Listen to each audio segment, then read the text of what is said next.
Noise, sound, vibration of air molecules. It's all around us. It's everywhere. It's every day, folks.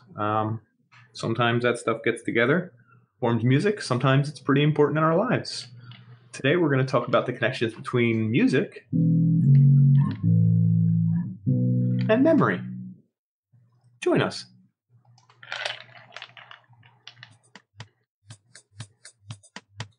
So I'm Dan. And I'm Nick, folks. We're old friends dissecting one topic at a time. People, technology, media, we've got it all covered. Each discussion here is a deep dive into our unique perspective. The taboo, forbidden subjects, they're all on the chopping block, baby. We don't pander to popular opinion. We might even get a little bit dirty. Warning, this podcast may contain mature language and sexual content, and is for infotainment purposes only. So join us. Have a good time. Open up your ear holes, because we're going to fondle your follicles.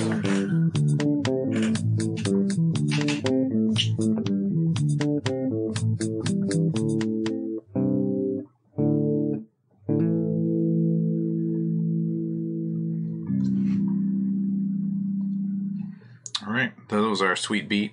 Now available at the Virgin Megastore, CompUSA, Tower Records, Circuit City, Media Play, Sam Goody, or Suncoast. Any of those stores that wish they still existed. What about Coconuts? Is Coconuts, did that exist? Is that a national store?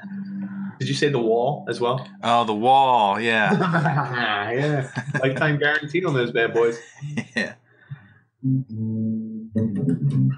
Woo. We got licks coming from everywhere. This is a lick episode. We're just going to sit here and chill with y'all. We're just going to play music. We're not even going to talk. You guys want to turn off your mics?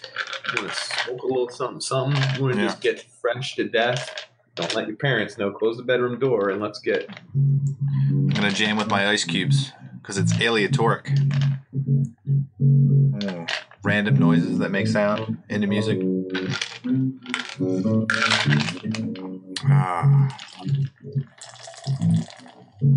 It's interesting when you pour a drink, you know you're pouring a drink because it's a nice mixture of sounds.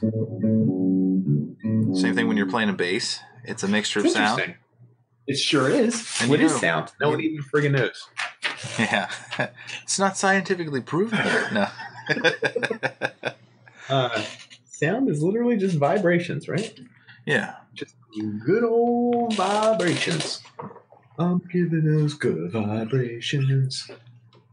That's all I know. Yeah, ruined by the movie. What's crazy is... Great movie. I wanted to read a few quotes about music. Everyone has them. Most women or teenage girls who have a blog will put this. Women, when I went to school, had this in their AIM bio. Is that what that was called? Your bio? Yeah, I think so, yeah. Profile? Whatever it was called. Here's a good one. Music is the only proof I need for the existence of God. That could be anyone, teenage girl. Oh, it's Kurt Vonnegut. Kurt Vonnegut. He's like a famous author. I was like, that's whatever. Here's another one. Without music, life would be a mistake.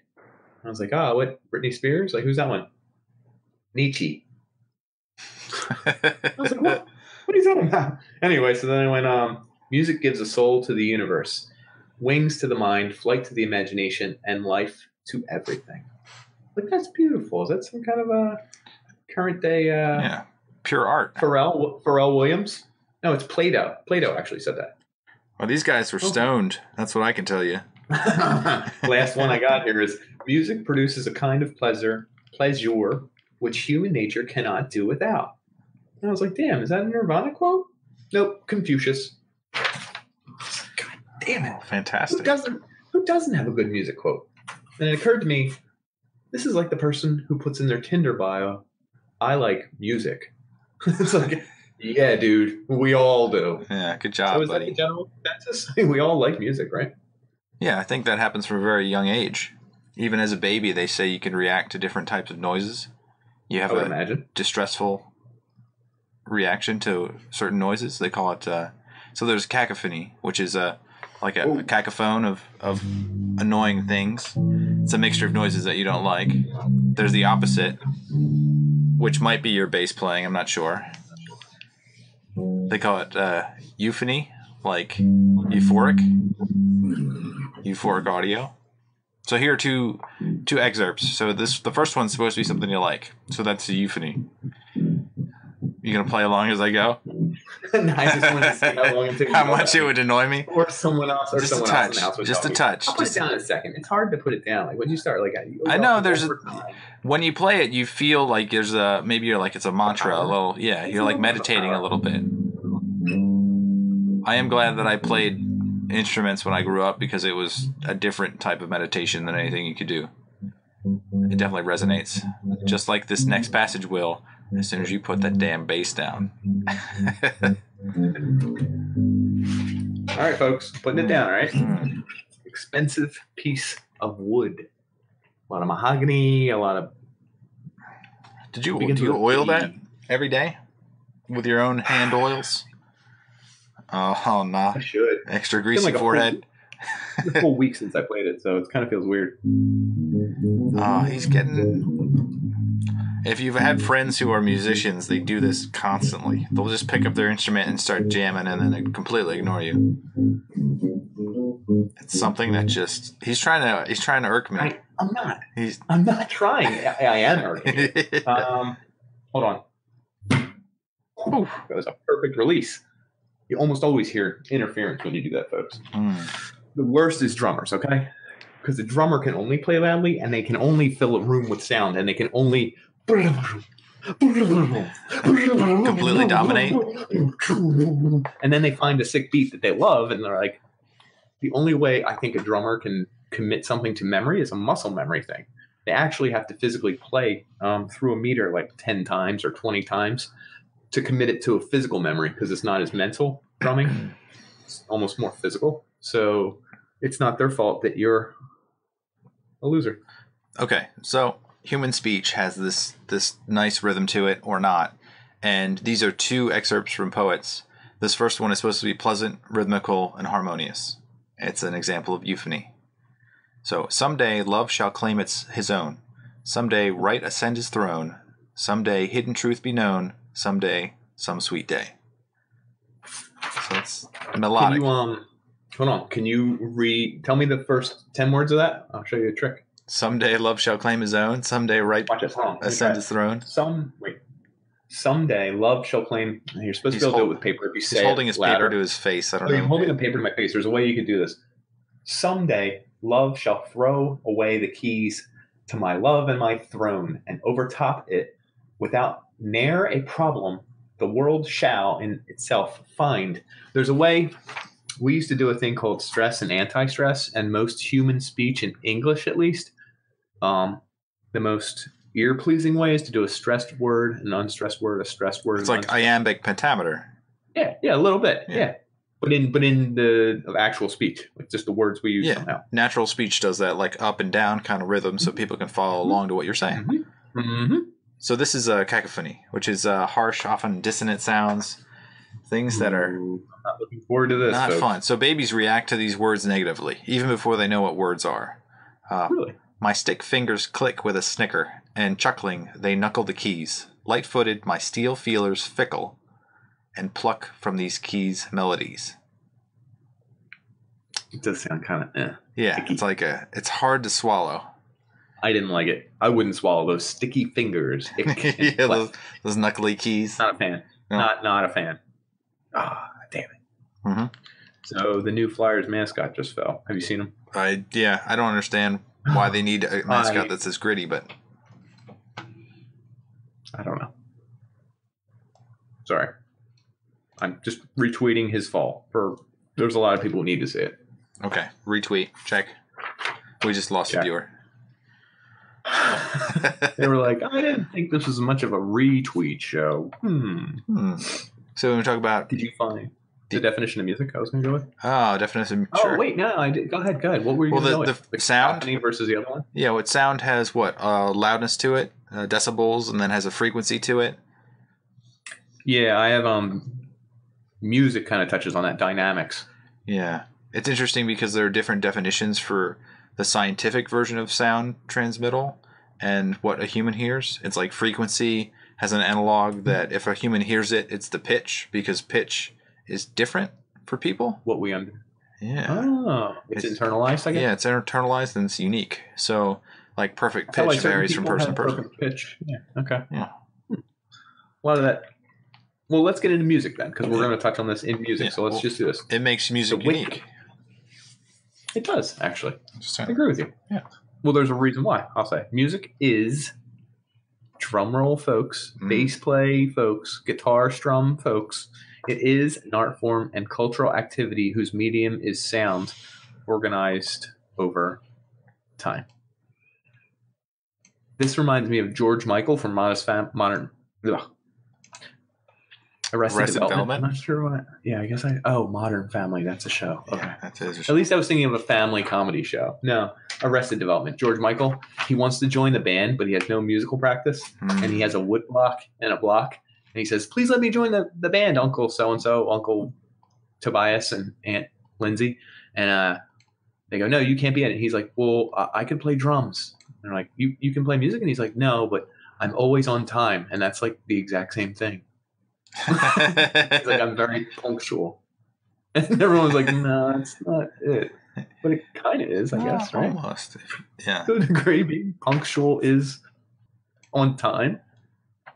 Drummers have to have time, right? Anyway, music is an art form. It's a cultural activity whose medium is sound organized over time. Sure. Yeah. There are 3, 4, or 5, depending on whose definition you look up, really important parts of music. It's broken into pitch, which we just touched. It's the melody or harmony, like the notes, and the way the notes, it's literally the notes. Okay, cool. And the way something sounds. Next up is rhythm or tempo. Yeah. Articulation.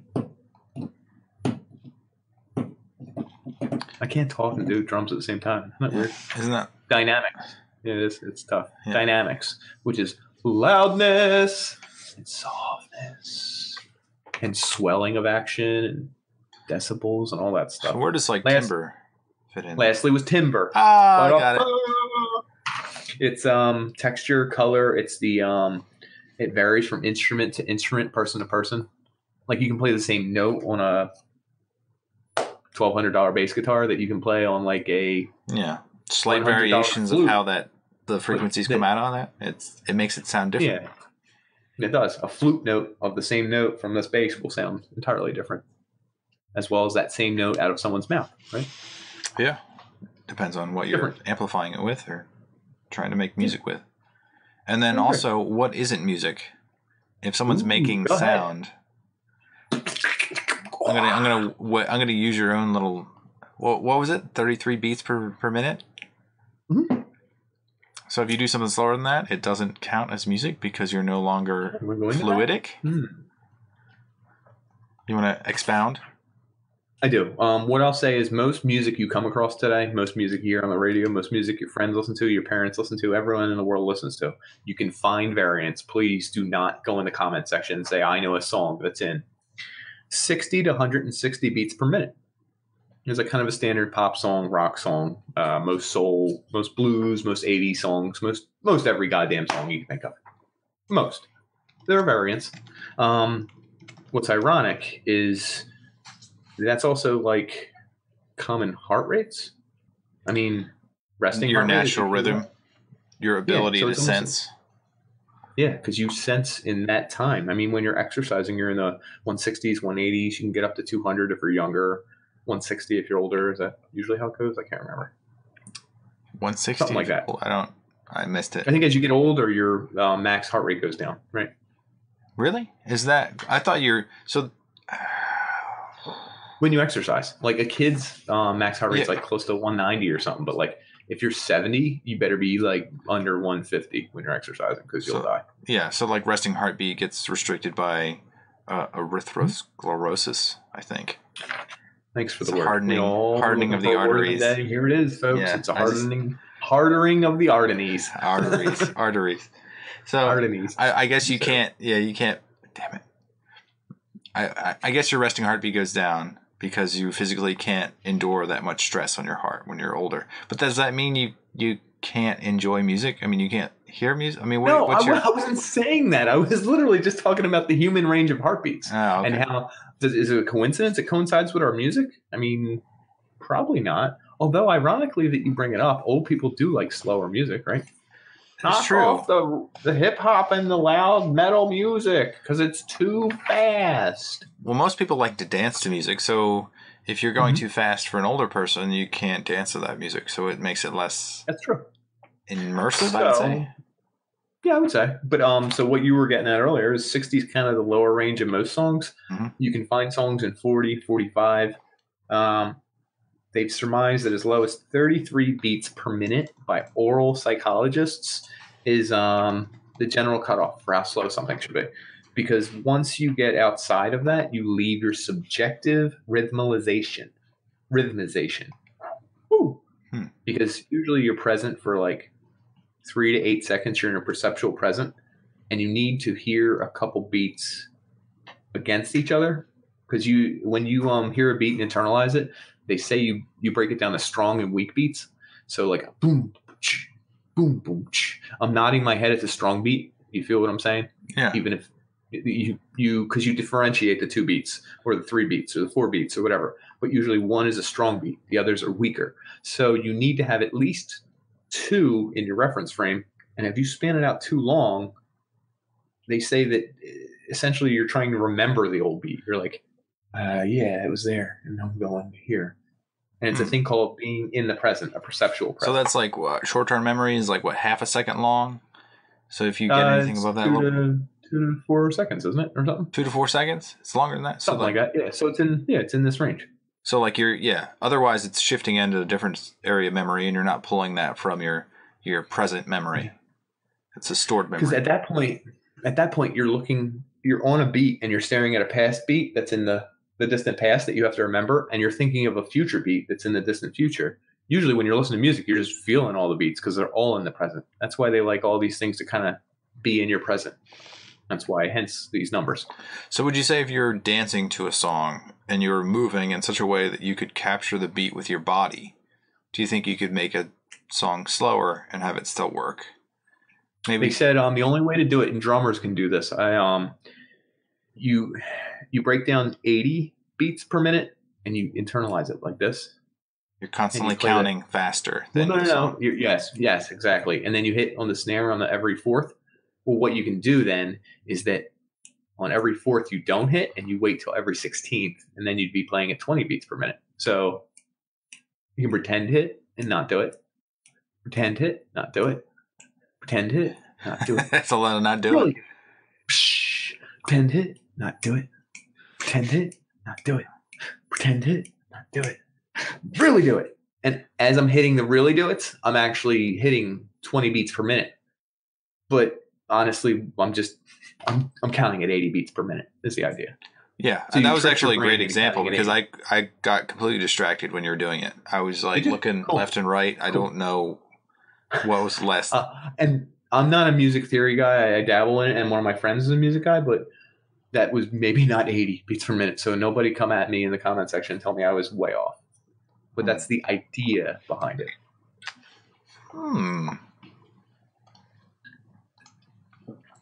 Music origins? Can we go there? Sure. Okay. We can't pull that up, right? Which is fine. I apologize. I mean, that's fine. I think it was recreated. I don't know. So it was recreated. Copyrights. Someone in college, 18. What are the years? I thought it was the early 1800s. Oh no, not 1800s. Shit, where'd it go? I lost it. Never mind. You got it. You got the stat. That's fine. No, I actually. So I thought it was 1800 BC, but I might have been wrong. 1400 BC. 50, okay. Yeah, 1400. Earliest song ever recorded onto cuneiform. In cuneiform. There you go. Yes. So they dug these up in the 1950s. They were in Ugarit, Syria. It actually even had a name. There were like 9 clay tablets that had music. They must have recorded like 9 or 10 songs.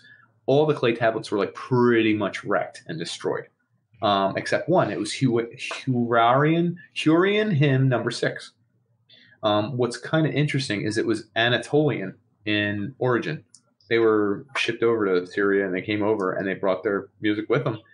And They wrote it down in cuneiform, which is cool. Is the only reason they knew how to redo the song is it included like guitar strings, individual lyre strings and stuff in their instructions. So they were writing it the hell down. So it's not like it was a coincidence like A, and then this next movement's in B, next movement's in C, next movement's in A. No one would ever make that song. But anyway, so it's like wild that they wrote it down specifically. Now, no one knows the rests and all that stuff involved, so it's up to interpretation, and we can't redo the instruments exactly. But whoever did this, and Professor Richard Dunbrill, I was like, that's you, right? Yeah, that's me. They tried to recreate it, and it was it's like wild. I'm like, what? It's weird because it sounds so generic that we've heard this before. Yeah, it sounds like ancient music, right? So, but it is ancient. I mean, part of it is that like the copyrights on music, like we hear a lot of Mozart and things that were made like 100 years ago, because I think the copyright is either 75 years or like 125 years in certain things. Yeah. So anything that is older than what, 1900s, we can actually listen to and not have it be subject to royalties and stuff. Right. So. Although, I was going to say something about. Oh, it even has the sheet music for it. If we want to check it out and play it ourselves, everybody look it up. Yeah. I give you enough information. Just look it up, guys. But this is like a one instrument type of deal, right? Or is it multiple? No, it's like a. This is definitely a stringed instrument. I don't know what it is. It might be a lyre of some kind. Like hear that? There's like strumming going on, and then I'll skip forward to the end here because it's 5.5 minutes long. Which, where do you think they played it? Like, it's not a concert. Do you think it was just like a party? And they would have like the rich people would have a party and like, look, we have something called music. And they were like, check it. Check out this music I have now. Yeah, yeah. The one picture I saw was like these 3 Egyptian women playing different instruments. So I assume that there was like... I imagine men actually played it. Let's not get crazy. Although, who knows? Women had some power back then, right? Is that what you're getting at? I'm just saying that stone tablet looked kind of hot. Interesting. So, 2 things that you might find interesting, since we were just talking about slow music, they're actually working on the slowest piece of music ever played. It's actually still in process right now. It's John Cage's. He, not the Mortal Kombat guy. I know we all wish it was. Mm-hmm. It's called Organ 2 ASLSP. It's his piece that he wrote, rewrote, reworked, and they slow it down. So they've actually slowed it down, and they started this in 2001. He died, but he kept slowing down his music more and more to like take up like hours at a time, 13 hours for a performance. And he told everyone to just play slower while you were doing the whole thing. So it'd be like 13 hours. It would be pretty boring. Now they've done something as soon as he died, the day he died, or on the anniversary, the 18th year on the day he died and his anniversary, they did the long plan here. In 2001, they did the rest. It was a measure of rest. Like right before you play, everyone rises, you get ready to play. Mm-hmm. Well, that rest lasted 2 years, and it's a special organ in, I want to say London, but I could be wrong. They hold down one note in 2003. I don't know what note it is. February 5th, 2003. That's when the first note started. That note will be held down for 2 more years. Continuously? And a new note will play. Yes, seriously. Ah, awesome. And then a new note will play 2 years later, and they have it all dated out. The piece will end May 9th, 2030. So it's been going on long enough now where all these note changes, there's only like, I want to say a couple hundred or 100, whatever it is. They're all planned out, and you know when they're going to happen. More and more people start going to this event. They all... For the note change. Yes, for the note change. And I was like, what? That's the wildest thing I ever heard. And who knows if they'll finish it. I mean, if that building collapsed, what would they do? It's over, right? I don't know. Maybe they'll rebuild it in time to change the note. Yeah, but it's still... They would have lost the note, yeah. Constant, yeah. So would they have to transport it? Something like 18 men get in there. The building's on fire. Hold down the note. Hold on, have one guy. Carry it it's like out. a coxswain or whatever. He's a little tiny guy. He's holding it for like a day, just falling asleep. Someone's hitting him constantly. Hold the note. Hold the note. Hold the note. Hold. Now. But anyway, it's a real thing. It's probably worth checking out if you're into really slow music. Huh. Another cool one you would like more is Jen Finer from London. She's doing what's called Long Player. It's a 20-minute long piece on piano that she wrote. It's 20 minutes and 20 seconds long. It's a real song. Actually, I don't know if she wrote it or he. Jem Finer. It sounded like a woman, but no, it could be a man. Fine, I'll keep talking. Please don't. It's called Long Player. Anyway, they made an algorithm that'll keep spitting out a new version of the song, and you can continuously play it. It will be continuously played from now for 1,000 years without repeating. It hasn't been done, but it's in the process. And it's not slow notes. It's actually playing music continuously. Look up Long Player. There are you can go check it out. But yeah, it sounds really boring also, though. Yeah, none of these refer to him or her. Okay, whatever. Jem Finer is behind it. Jem. Good job, Jem. Yeah. So that's music. I think we covered it entirely. We talked about everything that has to do with music. We're done. Podcast Finally. over. Yeah, good. Jeremy Max, Jem Finer. It's a dude. Oh, okay. He was one of the founding members of the Pogues. The Pogs? Pogues? I just wanted to correct you. I have no idea. Celtic punk band. Okay. All right. Whatever. Jem. So, I read an article on All That Is Interesting 2017. Sounds like a kind of a BuzzFeed type website. They have them all over the place. So I don't know 100% the validity, but it actually sounded like they did their research pretty good. 5 facts about music, which are kind of cool, kind of we don't know, that have scientific explanations. I might have Goosebumps. Reading this. You're going to say that. Goosebumps. You know, you get goosebumps when you listen to certain songs. Yeah, they have a certain pitch. It's not a pitch because you could recreate that pitch. It wouldn't happen outside of that song. Outside of the song, it depends on the previous notes that are played. Yeah. Ah. So what it is, it's called frisson. I don't know if that's a German term or something. It sounds like it to me. It has to do with the connective fibers that are on between your auditory cortex and your anterior insular cortex.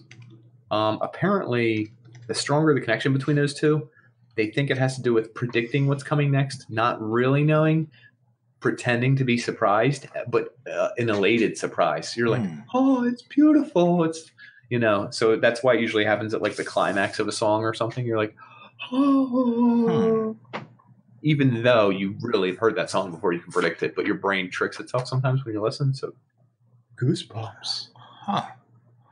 That's what they think. Again, this is from All Is Interesting. I could be entirely off, but it makes sense. And it did mention the auditory cortex and anterior insular cortex connection, which I believe. So yeah, it's all a lot of scientific sounding words. The aesthetic chills, the frisson. Frisson. Yes, correct.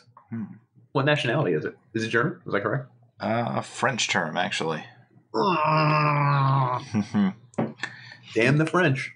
It is interesting to watch, like an X Factor or whatever, American Idol, and certain ones actually cause goosebumps between amongst all of the different judges. So there's a definitive goosebumpy song. So part of that though is built into the human humanity of the situation. You hear their story, rags to riches stuff. Care deeply. I was a paper boy. You do care a little, don't you? Outback Australian who only had a piano. What about like a homeless person who lost his family and he's singing and it's like a super opera song and he looks like trash, but then he's like, you'd probably get goosebumps if you saw that tears live. It's amazing that sound can cause such an emotional reaction. That's what music is, isn't it? Even emotion sound? Like Italian opera, like they're singing words that you don't even know, like Andy Dufresne, Shawshank Redemption. You're right. Yeah. Those Italian ladies were singing about things we don't even know. I forget. I was going to butcher it even worse if I kept going. Yeah, I can't remember it now that you butchered it so bad. I'd like to think they were talking about freedom, something beyond these walls. Yep, there you go. But maybe they were talking about sex in the showers. I don't know. Soap on a rope. Anyway. moving on to number 2 fact about music that has an explanation: earworms. There's a reason we get catchy songs caught in. That's called an earworm. An earworm. Okay. Yes. There's a reason we get catchy tunes caught in our head. Where were they going without ever knowing the way? See, look at that. I knew you'd get that. Baby Shark. Baby Shark. Yeah. Anyway, there's a reason. It's because even if you don't want that song in there, there's a pleasure gratification reward system in your brain that's present if you play mini games like Clash of Clans, where you click a few things and you get a stupid reward, but you love to do it anyway. Yeah. Even if it's a boring, trite, predictable thing, you keep ding, ding. So what it is they surmise. I love that word. Surmise. They surmise that these songs are usually simpler, easier songs. It's nothing like a really complex. You don't get an opera. You don't get an opera caught in your head and play it over and over again. So it's usually a simple song, and your brain is like, I'm predicting it. My brain's predicting it. Oh, I got it. Yeah, I got it right. Yeah, it's usually like a rising pitch too. It's like something like it's a little bit louder, a little bit more fun, exciting, rewarding. Yeah, I can see it. So that's number 2, earworms. Number 3 is the exact opposite. Why does a song get dull or like old or like beat after a summer? If it's like the song of the summer, you listen to it like 3 months later. Hips don't lie. Shakira, song of the summer. Yeah, I was trying to think if I could listen to that right now. Probably not. I'd be like, it's copyrighted, so we can't. We can't. You're absolutely correct. I hope she doesn't see this and go, wow, we talked about it too much. Give us some of the rights. We'll do it. It's similar idea. Over familiarity to a simple song will result in it losing its luster because it's so predictable. You stop rewarding yourself for it. It's like, yeah, we know. Yeah, you know. It's no longer all coming back to me now. I don't know. That one might be an earworm. I don't know. It's all debatable. Coming back to me now. Mm-hmm. I think there were moments of light. No, wait. There are flashes of light and moments of pure. I don't know how it goes. I was going to say you're way further than me in that. I'm just going to nod and be like, yeah. Things we'd never do again, but then they'd always seem right. You're going to love this next fact. Okay, hit it. What shapes our music tastes? Music taste. I give up. Value. So, they scientists did a study on this. They asked all these people to rank these 2 piano pieces. One was like a homeless dude who they told to slam the keyboard. One was like a master pianist.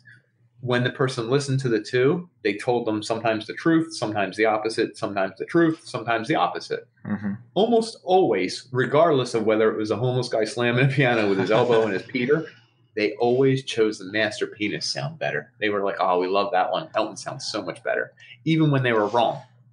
The reason scientists think that is we have a perceived value on a thing.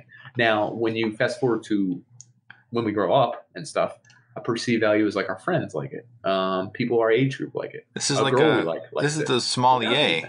The sommelier is the person who knows really like about wine. Yeah, the wines. Yeah, sure. He comes up to you and says, this is the finest wine we've ever served here. It costs X amount of dollars that you can't afford, but you're going to drink it anyway and you're going to love it. And they love it because they spent so much money on it. And then you get those guys in the back room with a wine test that has a $1,000 bottle of wine and a $10 bottle of wine, and they can't tell what it is. Sommelier. Not at all. Made up terms for people that are too fancy to know what's good and what's not. But you'll love that it was value-based. Mm-hmm. So we love value here in music. So I guess if you don't know well, that's the first thing that you try to figure out about a piece of music, right? Is that who is playing this. You try to figure out. And I'm going more with the other way. Who else likes this? Do my parents like this? Too, yeah. Do my friends like this? That's a value too. Who do I want to associate? That's an everyday value. Yeah. Yeah, kind of. I mean, maybe not intentionally, like, only fellow teens like this. I will like this. But in the back of your mind, it might help influence something, you know? And then you listen to something enough times, 10 times, 20 times, and now you kind of like it because you can predict it. You can probably like most music if you get into it. People are like, I can't get into grindcore. I'm not a big early hip hop guy. I got to do stuff now. But like, if you get into the scene, you can probably enjoy most music, I would imagine. So there's that stat about older people that, well, they get like ALS or they get some sort of like brain damaging disease, and then they can't do very much of anything. They can't recall anybody. They can't form new memories. They don't really make friends. And the last thing that generally goes is music. So if you play a song, they can remember memories and moments.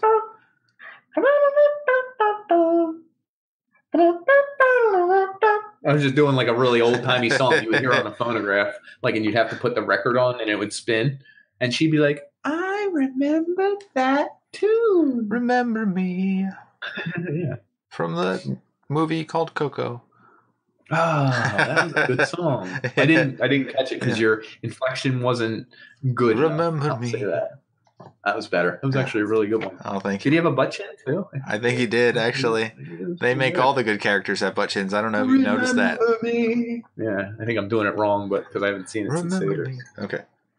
Let's see that again. But yeah, they did it against older people who didn't have any memory of anything else, and they could recall things based on music, because music starts hitting the different areas of your brain. I think it was called, Broca's? Broca's area? That's an area that's connected to speech, as well as Broca. No, it's Broca. It's Broca. I call it Broca. Yeah. Wait, I could be wrong. You were right. There was an O in there. Damn it. Broca. But anyway, there's also an interesting point you touched on. I wasn't going to go here yet, but let's talk about how music helps. How can someone sing a song and not stutter, but not be able to talk and not stutter? I was like King's Speech. Like he doesn't know how to say the words individually, but when he sings them out loud, he can flow through the speech. It doesn't make any sense. You're saying more. You're making more sound to sing than to talk. You're literally adding things to talking, and you can do it. I guess you're requiring yourself to match a tempo, to hit something with a fluid flow. So you're making more rules? You have to live up to more rules. Is that what you're telling me? Maybe and it works somehow. Maybe it's taking I have up no that idea. It's taking up that stream of consciousness that is disrupting what you're trying to think of. That could be. So in other words, your consciousness is what's ruining speech. Maybe you're focused too much on it, and the song lets you break your stream of thought that is destroying your speech. You have too much going on. You can't think about the word itself. You're busy thinking of the melody. You're thinking of the timing. You're thinking of the pitch. You're singing. You're already thinking of the next line and refrain. You don't have time to be like, today, Junior. You know? Mm-hmm. It's interesting. Maybe. I also think they've been using music therapy for a lot of kids that won't speak on time, people recovering from strokes. Music is like the go-to thing. It's like it's super innate. We discussed that in the beginning, but it is. Yeah. I surmised, not Unpander Dan. Unpander Nick surmised it's the sixth sense. Not seeing dead people, not the movie by M. Night, that music is actually a sense unto itself. I would argue because every sense is tied very strongly to memory, right? Yeah. If you smell something from grandma's house when you grew up and 40 years later you haven't smelled that since and you smell it, you'll remember the house, the colors, like the floor. Like if you smell that exact smell, whatever it is, the recall, potpourri of some kind of, it's a total recall. Total it's connected recall. To your memory. Arnold, damn it. There's always a yeah. And I think music, it shows that exact sign. It's not just sound. It's tied to emotion. It's maybe it's touching sound, but it's not quite sound. It's not quite noise. So this is present. This is present every day because I have a son who's about 4 months old, and if you talk to him, he'll giggle a little bit. He'll laugh at you. But if you do like a little ooh, and then like do like a little bit like serenade, he loves it. Gonna get better, easier. Yeah. Things are gonna get easier. But he loves it. He's completely in tune with it. You could tell that there's like a resonance there. There's a feedback, and he somehow, even though he doesn't know what the words are, he loves it. Yeah. And I'm sure you know that with your own son. Yeah, musicality. It's a sixth sense. I'm calling it. I'm telling everyone. It helps with recall. It helps with building up the other senses. You can have it when you can't hear, which is interesting, right? Deaf people know what music is. They can enjoy music. Yeah, so there's the deaf people usually enjoy the heavier beats, the deeper beats, the rhythm, because you can feel it with your body. They can feel it. Yeah. I think if you cranked some monitors up at them loud enough in a chair, you could probably get more sounds. Only because loud enough, the sound would you could probably feel maybe not the highs, but you could probably feel more than just the bass and the drum. You could probably start to feel. I'm surprised they didn't do an experiment on this. Like if you could put frequencies in different areas of the body, like if your fingertips were different frequencies and you hit them with different, at the same time, but with like a song, like your index finger was like low notes and like your pinky finger was like high notes. You could feel the song through your hands. So we never discussed the most basic part, and I didn't write it down at all, of music. You intake it through your ears, usually. At all the same time, like the texture of music. But just the physical property. So it hits your ears, it vibrates your ears, it goes in your inner ear canal, it hits the stemmus, the hammer, and the piston. Yeah, I'm making these. Yeah, you are making this up. Hammer, the stymus. I thought you were going to do it without looking. So there's the eardrum, which is the outer portion, which looks metallic. And that resonates with a hammer of sorts, a tin something, and a tympanic membrane. And then you don't have any of this? No, I don't know what that membrane is. The tympanic one is the one that vibrates. So then it hits your eardrum. It goes middle ear, inner ear, and then goes through some tubes. So there's 3 parts? Anvil. Yeah. No, I'm gonna say that's okay. Yeah, hammer, anvil, stirrup.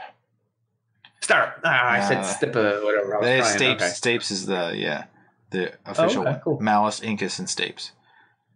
And then as this is all going, so literally we're just transferring vibrations from one weird thing to another weird thing to hitting something at a certain beat that you just recorded.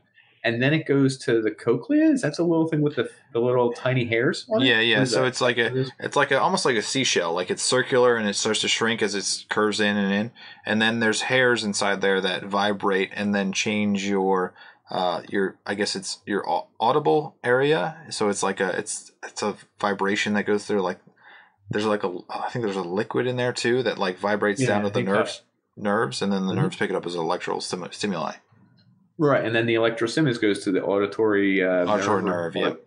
Okay, and that goes to your brain. Your brain is like, well, I just got so much information. Let's unpack it here. Yeah, and I guess we'll get personal here.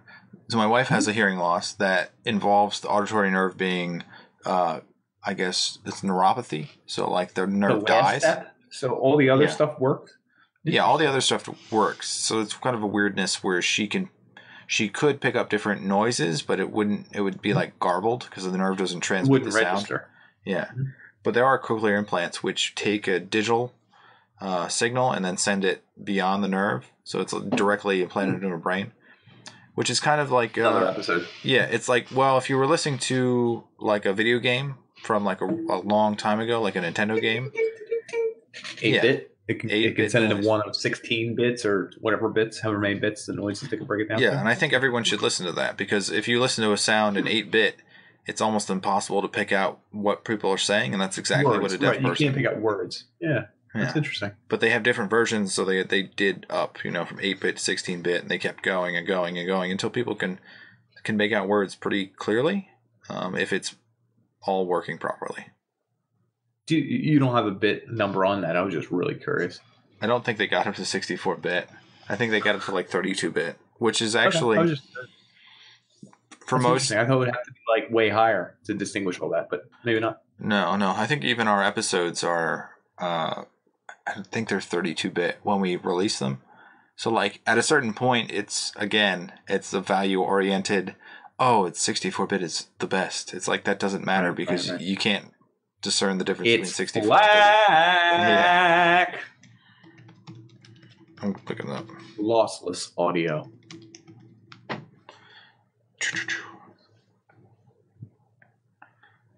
See if there's anything that hits me in the beginning. No. Yeah, I was just curious. I actually didn't know that. Okay.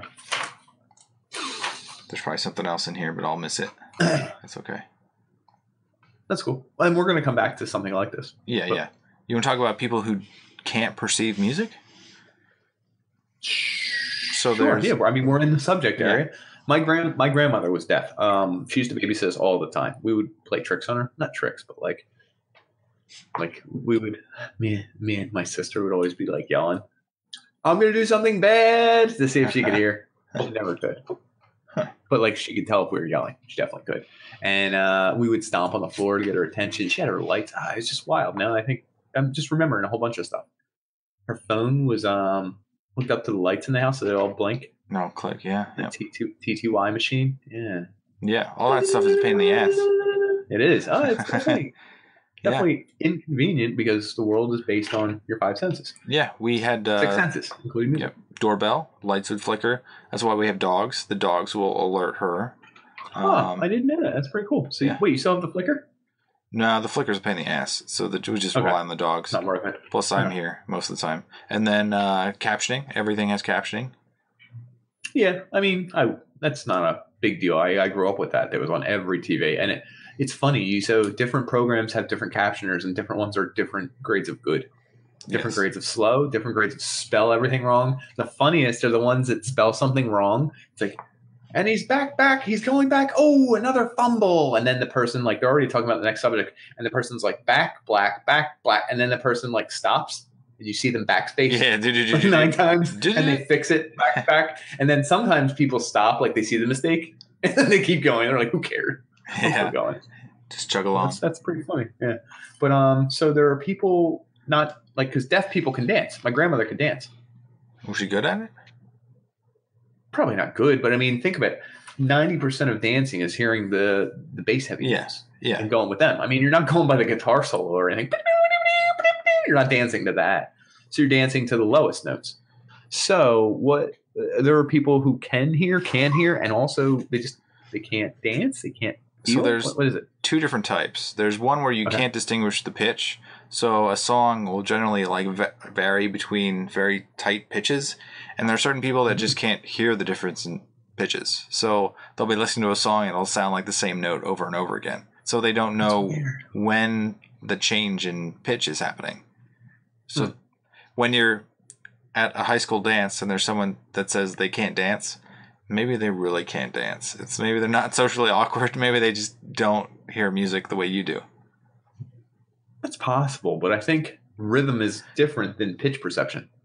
The reason I know this is because I watched a video today by Carly Rae Jepsen and Vox or Vibe or Vice. It was on Netflix, and I wanted to check it out, and it was very misleading. I thought it was about why diets never work and like why what's in our plastic, and it's one of the stupid things. I was wasting time, and it came on, and it was just about music, and I was like, I didn't ask for this. This is me, Carly Rae Jepsen. I was like, no one said she was in this. And she did a thing, and they talked about animals. Apparently, parrots and stuff can match pitch, right? Makes sense. Yeah, they can match your voice, so they have to be able to. They can hear it, like whatever. What they don't understand is different timbre. They can't go hard or soft. They don't really understand tempo. They can just do a constant beat where they move at a constant time. They also found with apes and stuff that you can teach them rhythm, but they don't naturally have it. They're just timing something. They also are horrible pitch. There's something like whales sing when they're giving birth or whatever. Well, they have different pitches and everything, but someone said that they do have rhythm. It's much slower than ours, but it's not really. Regardless, they can't find an animal that contains pitch, rhythm, dynamics, and timbre. Like just none of them have it. So it's weird that humans are the only ones who have all of those. I was looking up like a parakeet.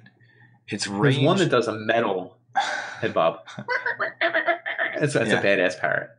So like a parakeet maybe is from like the 500 hertz range for frequency to like 10,000 kilohertz. And a human being is like 20 to 20,000 hertz. So a parakeet can't hear all of the frequencies that a human being can hear. Wait, he can make the sounds or hear them? He can't. There might be a difference. He can't hear all of the sounds that we can hear. A human's range is much larger than a parakeet's.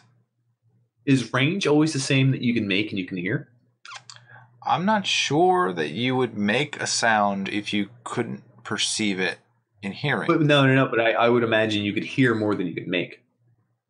because your vocal cords might be limited, but your ears wouldn't. No, I'm just imagining. I think it would be the reverse, actually. You think you could hear less than you could make? I think you would accidentally make extra noises, whereas you can't perceive as many noises as you can hear. Well, I don't know that. I don't know how high the human vocal cords can get. What are we at? 6 octaves? I have no idea. It's 8. We're not 8 octaves. That's too much. 6 vocal range. It's going to be difficult to find in the 10 seconds that you gave me. I was looking at the graph. Look it up. I'll move on to. None of my stuff I got into really. You want to talk about like dog whistles? Like we can't hear a dog whistle. No, but we can. How about sure, dog whistles. There's stuff that we can actually be hit with that is a sound, will vibrate our ear, and it's just too high. We can't register it. It's like above 20 kilohertz. Like dogs, I think can hit up to like 65 kilohertz. And a dog, that's why a dog whistle, you blow it, and the dog will. It's annoying. Stop. And you're like, I can't hear anything.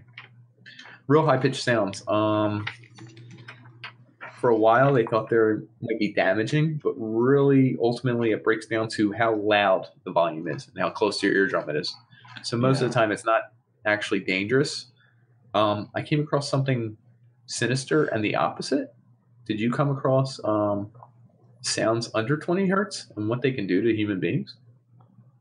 So it's the same thing with electronics. So like the lower frequency has more power. It doesn't attenuate as quickly. Attenuation is like the loss of power over a distance. Ooh. So like really high frequency sounds don't puncture through walls. Right. They have to be close. They have to be close to your ear. Yep, exactly. And that'll hurt you. Damn, and it's a lot of energy, but it's using really quick. Yeah. A lower frequency can go over a farther distance, much farther, and still retain its power. They think that it's called infrasound. It's sound below 20 hertz, usually 20 to 7 hertz, that may affect human blood pressure, fear, nausea, and dizziness. There are no laws in place right now, but they're finding that some workplaces that are too overcrowded, like a place that has like millions of employees or thousands of people in an office, chances are they could have a piece of heavy equipment in there, whether it's an air conditioning unit, something else that's not secured properly and is producing sound waves at 7 hertz. People are complaining of being fatigued, nauseous, dizzy, whatever. This came into play, especially, I want to say 4 to 6 months ago when the U.S. diplomats in China and Cuba. But that was debunked, right? I think I couldn't find anything on it. I read a story that, I heard from an expert that it was debunked. I don't know who your expert is because I Googled it tonight and I was like, let's see what really happened. And it was just articles from June. All the articles were from June, every one of them. And it was like, even the Canadian diplomats pulled out, and it was apparently people were getting sick and they don't know why. Like something was. So that depends on the decibels, right? Like you're talking about a certain frequency at a certain decibel. We didn't really talk about like what decibels we hear normally. So there's the softest sound you can hear is 0 decibels. A whisper is around maybe 20 decibels. Rainfall. Jet engine 120. It's getting up. Did I get it right? Jet engine. It depends on the engine, I guess. It's up there though. Let me work my way up. Rainfall is about 50. Speech is about 60. Really? A washing machine 75. City traffic is about 85. So at 85, they start talking about your exposure. Yeah. So if you're constantly exposed to city traffic, and above, 8 hours a day, you're at a threshold where you can be damaged by it. You can start to lose your hearing. Noise pollution, quite literally. Mm-hmm. Exactly. I lived on Harbison Avenue. It was a 6-lane highway that led to 95. And it was like you could hear stuff all night, all day. I only lived there for like 9 months, but it was a different experience. Did you have any ambulances going by? Because they're at like 120 dB. And at 120 dB, it's not, if you're right next to it, that's not good. You can only listen to that for maybe 30 seconds before you start to have damage. That's crazy because I used to run alongside ambulances at full speed, and I was a quick kid, so sometimes it would be a minute before I lost them. But no, I've heard plenty of ambulances go by, but I wasn't hanging out with them. Interesting. So wait, are ambulance workers in danger? Maybe so. Vehicle? Maybe not. Weird. Can we just crack open the case? Yeah. Are they? Is that a profession where they lose their hearing quickly? Police? I don't know. That's firemen? a good point. It's a good question. I will go back to dancing though. So okay. So the fifth fact on my page I started 20 minutes ago. Yes. Is why do we dance when we hear music? And sometimes we can't stop it. Can't stop the music. Why do we dance? Dance. You can dance if you want to. Because our mind is mapping out the beats. In mapping out the beats, they actually do it physically as well as psychologically. So we're hearing the beats, we're predicting the beats. That's the beauty of your brain. It's always predicting. Well, it's predicting them physically too. So you're almost... Well, you're using different parts of your body, your hand. Yeah, I mean, you're just using a body part. It doesn't have to be, you're not drumming. It's not like you're like, I'm playing the bass drum with my foot. You're just predicting a beat. Could be with your hand, could be with your foot, could be with your chest, could be with your fingers, could be with this, could be your hat, could be this. But anyway, you start predicting it, and actually extra blood, they find works its way to like your legs, your arms. It makes you feel good. You're feeling good. A little dopamine coming out here. It's coming out to your hands. Makes you feel good. Your reward center for hitting the beats on time actually it plays an important role in that. So like you hit them, your brain feels good, even if you're not like conscious of it. You're like, damn, I'm good. And then it compels us to. It's a feedback loop. So now you're in it, and now you're like, ooh, yeah. What you got on dancing? What you got on dancing, fool? It's like I'm dancing on the battlefield of love. I'm gonna murder y'all with my beats and my moves. Can you tell us what that's in reference to? So I guess when I was younger, I was always afraid to dance. I don't know. Maybe I'm an introvert, and I never got out there to just enjoy myself and just ignore what people thought of me. Because I guess that's how introverts think. They always think people are looking at them rather than you. Always good vibes out, bad vibes in. Judging. Yeah. But at some point that changed. So I started to like weddings. I love weddings now. Dance at your wedding? Did you dance at your wedding? I most certainly did. I can't. I was drinking at your wedding. I know. Yeah. Yeah. It's anybody out there that's like worried about it. I mean, just let go. Just forget about all the bullshit that you might be holding up about. Just let go. Dance on the battlefield of love. Interesting you say that, and interesting you had this exact sentence. I don't want to copy on Panderdan, but I never wanted to dance. I was nervous. I was a nerd in 8th grade and stuff and whatever. When I started 7th grade, I was actually cool in 8th grade. It changed. When I started playing music in 9th grade, bass actually, my sense of rhythm changed. It became internalized. I know that sounds overhyped, but it really did. I think I was confident enough that I could play a note in time and predict things and do something in time. Yeah, I was like, it's not that Tap hard. Your foot. Just feel it. The one step. But literally, then you start feeling it, and once you can feel a beat, then you don't lose it. Especially if you're practicing a bunch or you're doing stuff like, if you feel music, you can't lose it. If you're counting out loud, like I used to think that's how people dance. They would be like, moving my right hand, moving my left hand, moving my right hand. Oh, yeah. My right like doing the waltz. Move your left foot. So you got like 2 triangles you're trying to move into. Yeah. And 1, 2, 3. And people are counting and stuff. Like that was my idea of dancing and music when I was a kid. And I was like, oh my God. Feel it. In your body. If you just feel it, like 100% feel it. Awesome. You can't screw up. Yeah, you do it. And I will copy on Panderdan and say, I love weddings. I love dancing like hell at every wedding I go to. I make a scene. I have a good time. Most of the older women think I'm a great dancer. Really, I'm just an okay dancer, but I'm fantastic. So it's it's the essence of the personality seeping out right there. Mm-hmm. I will say, my wife, since she can't hear the beat very well, she only gets she the doesn't know if you're beat. a good dancer. Or you're saying she's a bad dancer. Yeah, that also overcomes. Well, she's okay. She's kind of good. Okay. Maybe good for what she is. I'll give it to her. Right. But I feel like what if she was better and you're holding her you're holding her to a lower standard because you think she's being held back? Yeah. I don't know about that one. But But it also made me realize that like there are people out there that are disadvantaged in certain ways. Like they have that amusia, they can't listen to the pitch. They also have like beat deafness, so they can't actually hear what the beat is. Is beat deafness real, by the way? It is. 4% of people have it. The same thing with the pitch. What? Yes, 4%, which is a large number of people. That's a lot of people. Is it all like one country? Is it like Germany? Is it just the country Germany is bad at it? Or something? I don't know if they include older people who can't hear anything, but that might affect things. Maybe it does affect things. Probably does. But having to dance with my wife who doesn't hear music in any way that I do, it teaches me that like you have to enjoy yourself instead of like trying to match what someone else is doing. And maybe you do your own thing and then come back to that person and make sure they're not, they're not lonely over there. But then you do your own thing. So you have to figure it out. You have to make your own music, make your own moves. Me and my girlfriend, who I sometimes hate, sometimes love. Oh, yeah.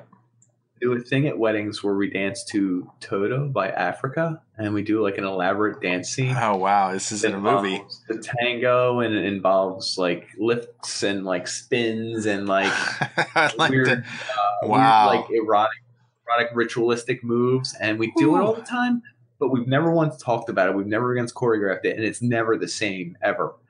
And I'd say 90% of it probably looks like we do it all the time. 10% of the time we probably miss, look like maybe it looks a little bit. Who knows? But that's so weird. I forgot about that. And shout out her. I don't give her a shout out ever on this podcast, so I will. Toto by Africa. Okay, make sure and not the Weezer version. Although who knows? It was a good version. You've heard it, right? I hope you guys get married so I can just Toto by Africa. Check. By Toto by Weezer, Africa by Weezer. Yeah. Is Africa by Toto? No. I thought it was the band was Africa. Toto was the. No, is it Africa Toto? By Weezer? I guess it is Africa by Toto. By Weezer, so it's Africa by Toto. Okay, cool. This guy. So this leads us to our next area, which is called the Dancing Plague of 1518. Oh, is this the Pied Piper? The Pied Piper? Why do you say that? That's weird. I never heard the Pied Piper involved with this, but I'll read you the excerpt. I video clicked it, or what's the word called where you screenshot. Thank you. I'm old. Oh boy. In July 1518, residents of the city of Strasbourg, then part of Holy Roman Empire, were struck by a sudden and seemingly uncontrollable urge to dance. The hysteria kicked off when a woman known as Frau Trophia stepped into the street and began to silently twist, twirl, and shake. Ooh. She kept up her solo dance-a-thon for nearly a week, and before long, some 36 other Strasbourgeois had joined in. By August, the dancing epidemic had claimed as many as 400 victims. With no other explanation for the phenomenon, local physicians blamed it on hot blood. Makes sense to me. Hot-blooded. And suggested the afflicted simple gyrate the fever. They suggested the afflicted simply gyrate the fever away. The stage was constructed and professional dancers were brought in. The town even hired a band to provide backing music, but it wasn't long before the marathon started to take its toll. They danced from sheer exhaustion and some died from strokes. I didn't copy the rest of that page, but like 400 people died from dancing and no one knows what started it. And I think that's the most ridiculous thing I ever heard. I don't know. I just want to dance for a week straight until I die. Like, do you think she stopped to poop, eat, sleep? I have no idea. Oh, man. Maybe they came up with a drug. That's probably like they invented a new drug. That was one of the... so I went on a tangent here where like they started talking about sonic booms.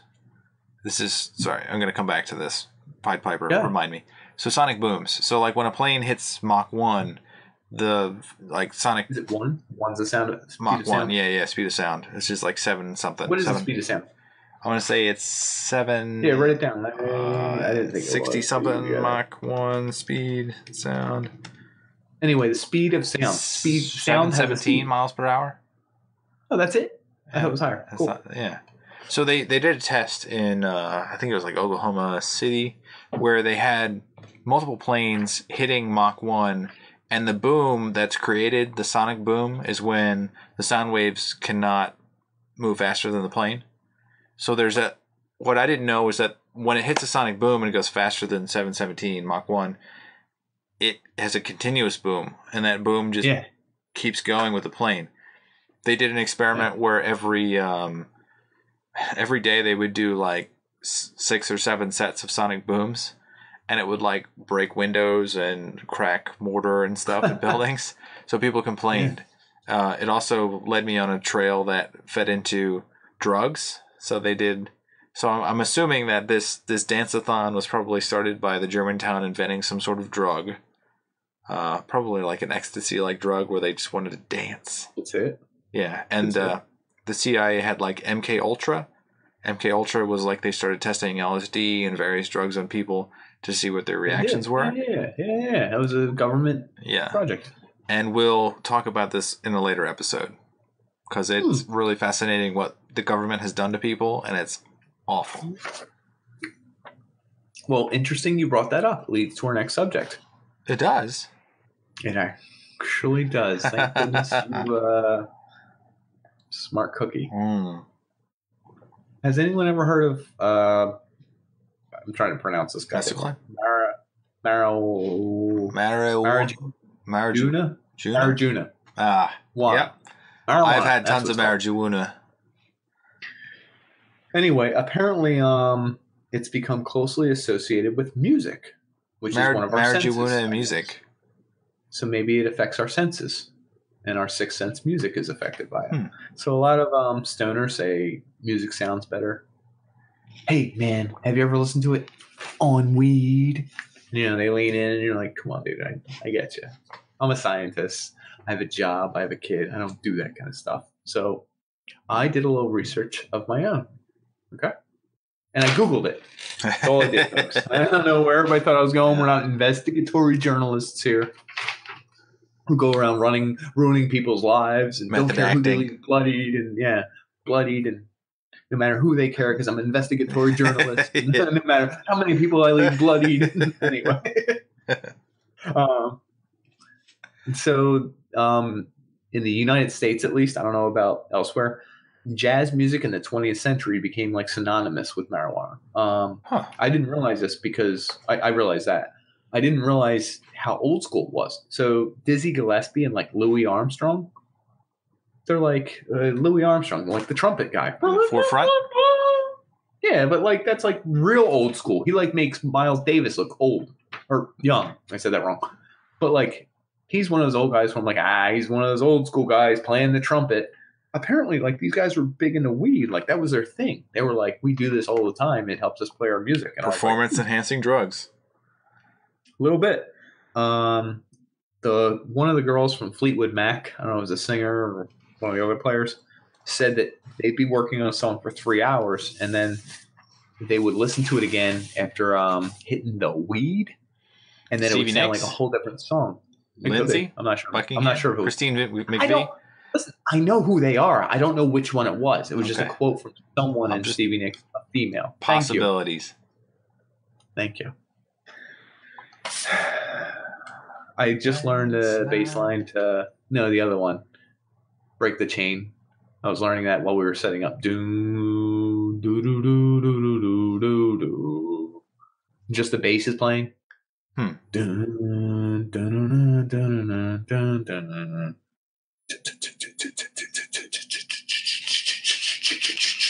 A shout out to Elise Trudeau.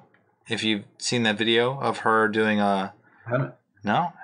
It's a live loop, so she plays every instrument and then adds to it. Oh, that's cool. Wait, for what song? She does a Foo Fighters song. I think she does Everlong. Yes, I did see this in either your history or my history, or maybe you sent it to me. I didn't see the whole thing because I was at work. Oh, you need to look at it again. And everyone. So what other songs do you do? Everlong? And she did another one called Burn, which I like. That's my favorite one.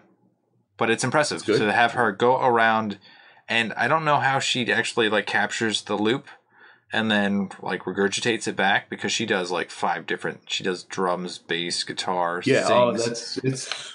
It's badass. The process. She's a badass. I haven't seen it, but I know people who loop instruments and do it.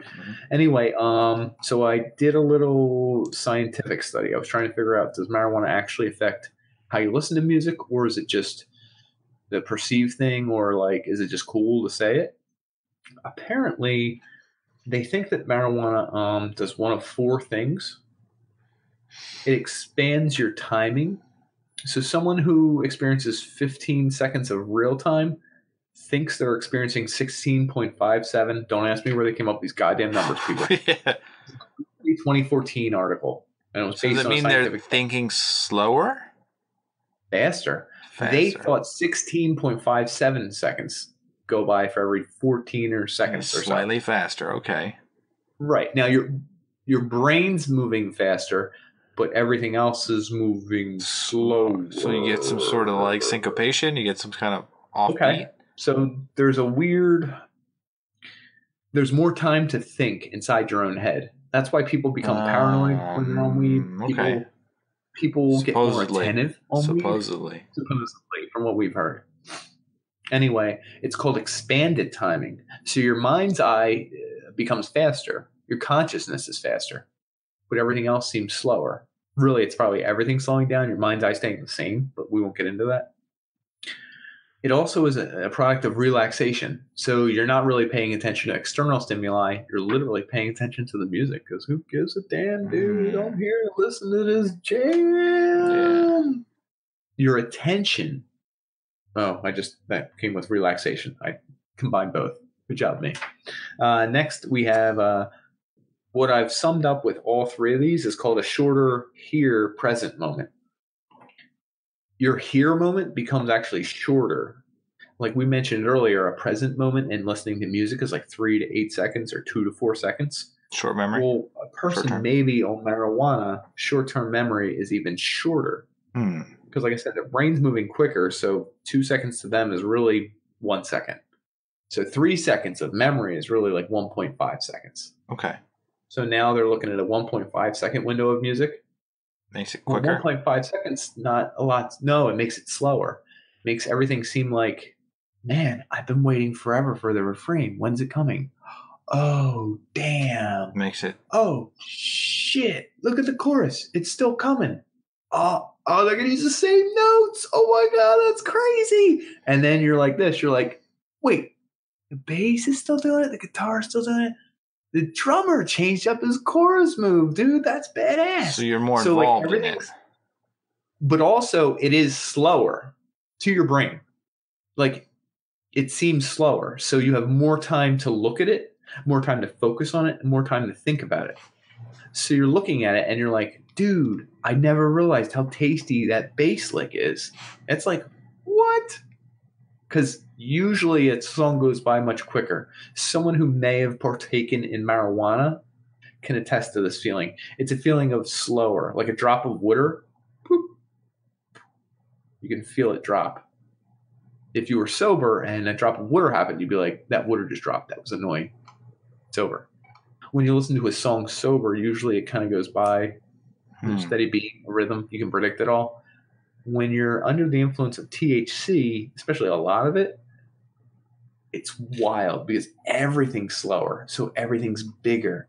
Everything's happening wilder. You're paying more attention to it. You're not even looking at the outside world. You're looking at this thing like, what? Holy crap, they're playing clocks in the back of Pink Floyd's song. What are the clocks even doing here? Like, you have more time to ask all these questions, and you're kind of stupider, I will say. But it's very... That's the closest scientific explanation I can give. Everything seems slower to a person on THC. And I will say, I read a story about two guys who got into a Ford Escort, went behind an area, made a mix CD. It was snowing, and they turned on a CD that they labeled good. And it has Led Zeppelin, Dazed and Confused, and they listened to it stoned out of their minds behind a Guitar Center, actually. And it was wild. You could see snowflakes falling slower. You could hear the bass notes playing like individuals. You could see everything coming together slower. You could feel the refrain coming back like 5 minutes away. You could almost see it coming. You could just it was probably wild for those individuals. I've had many you would call testimonies I read that were about that. Being entranced by the music. 100%. You're very in it. You're also 100, like I was just mentioning, 100% attentive. So I'll bring it back to I'll bring it back to the Pied Piper of Hamlet. So they had that. What the Pied Piper was supposed to be able to, like, I think there was like a rat infestation, and the Pied Piper could bring out the rats, but in return, he asked for children. Like he would also Pied Piper the children out of the town. I did not hear this. This is coming from my very poor memory of, and also. No, go ahead. I never took the darkness of the Pied Piper into consideration. Yeah. That's wild. But I mean, they tied in the musicality of the Pied Piper and the power of music into children disappearing, which I think of reality is children being maybe like catching a disease, or like the industrialization of Germany at the time. I think there was like little work in the town, so children left. So they're tying it back to someone who's so musically adept that they could lure people away, which also feeds into like sirens, like sailors on the sea. They always said that, like, the sirens had this song that would lure them into the waters and seduce them. Essentially, they get men would dive to their deaths to go towards the sound, knowing they were dying. They had to go. They were compelled. So are you tying that into nowadays and like being so drawn to music or something that like you ruin your life for it, or like you're a Bieber fan 400 and you'll post everywhere, or I don't know. Is that where you're going? Something, yeah. I'm talking about something that would be like so entrancing, so alluring that you would get sucked into it. And music is one of those things that, babies hear when they're real little. Maybe you still have that essence that if you hear a song that can suck you in, you get stuck by it, and you get lured into whatever trap it is. I think that's how I like to finish it. Here's a quick question for you. Do you still listen to music like you used to, or no? You're over 30. I guess the definition of like I used to is what? I mean, very few songs are brand new to me. Regurgitation. How many beats? How many possibilities of songs are there? I mean, there's infinite, but there's some that sound a lot like previous ones, and pop songs tend to do that quite a lot. I don't disagree. So, 4 Chords That Made a Million. What do you listen to? Yeah, that's a great song. I love that song. What do you listen to on your way to work? Talk radio, whatever radio, talk like pop radio. Like, what do you do? I have like all the songs from my previous probably like 20 years of existence I have on one USB. So there's like a pop section, which is the How big? This is important. How many songs? So it's 8 gigs, which is, I don't know how many songs that would be. Jesus Christ. I have a music collection. I have a problem where I used to label my music, download it legally from torrent sites, and then send money to the artist to make sure they were covered. Yep. But I would do it with discographies, artists, everyone I came across. Mm-hmm. I was up to 240 gigabytes of music, and properly labeled and properly in folders by artist, and then by album, and then by track order. And I couldn't have a CD that was just like one hit. I could never do. That's why I didn't like pop music as much. I needed an album. I needed 12 tracks. So my music that I'm talking about is my car does not take more than 8 gigs. So I have one USB that is 8 gigs. That's all you can do. Okay. So I have 183 gigabytes of music that I source from. Steal from me? Did I steal it? Did I send it? We spliced our genes a little bit in there. Change. Okay. Yeah. So I mean, most of them are like maybe pop music in the middle, where like it reminds me of a time frame because the radio plays it constantly, and it makes me think of the time where I was doing this thing. Other music is, I think in high school I really focused on different types of bands. So like Dave Matthews Band, Incubus, 311, all sorts of things that I started when I was first listening to music, like Eve 6 or Let me see. Inside Out. Inside Out, yeah. Metallica, Everclear. Nimrod? What was Nimrod? It was Green Day. Green Day, yeah. Doogie. Mm-hmm. Offspring. That was the infancy. I don't disagree. Listen, I wasn't asking you for your musical choice in general. No. I was asking about your music use. So on your way to work, you shuffle it. What do? You listen to it? Do you sometimes listen to the weather or traffic or never listen to weather or traffic? Okay, I didn't know, dude. How about in the shower? You ever listen to music? Yeah. Get on my Bluetooth speaker. I just listened to it tonight. It was one of my first times. I don't usually listen to it in the shower. Oh, good on you. Get some dance moves in there. Get a little personal. You gonna share that with a future podcast? Yeah, I will. For donators of the Patreon, I guess. Do a little fade out here. No, because I don't know what to play. I just wanted to grab it, man. We're gonna do a recap, or are you gonna fade out? Do a recap. I'll talk about. I don't have it plugged in, so yeah, frequency, pitch, timbre, the texture of music, melody, rhythm, tempo, beats per minute, jazz music of the 20s, the dancing plague of 1518, a big proponent of us. Ooh, U.S. diplomats in China and Cuba getting sick from sonic weapons. Yeah. Just saying, we're looking into it. Panders will get to the bottom of it. Euphony and cacophony, and consonance and dissonance. Terms. Pitch, rhythm, dynamics, timbre, beats per minute. We didn't talk about the larynx at all, but that's okay. Phonetics. Yeah. Phonation, I think. Kurt Vonnegut, Confucius say. Hearing loss, cochlear implants, deafness, beat deafness, and then amusia. We talked about a little bit of that. Amusia. Talked about the human voice, the hearing range. I don't know what else we talked about. Did we cover anything else? Bass, guitar, drums.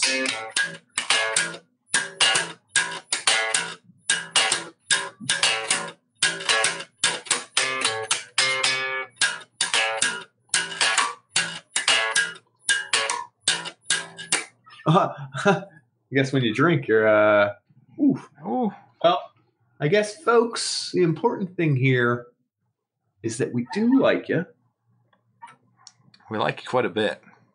And we like your contributions in the comment sections and everything else, and all your Patreon money and all your money and all the money you send us and all the stinking money that overflows the walls. Oh, give us those Bitcoins, baby. No. Whatever you like to do. Do what you feel thanks is anyway. Right. Keep doing it, folks. Thanks for tuning in, and we'll serenade you, I guess.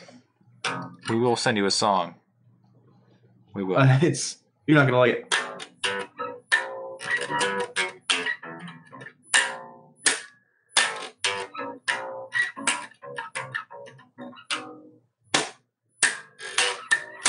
Oops. Gonna have to cut him off here. Good night, guys. Yeah, you're going to have to, dude.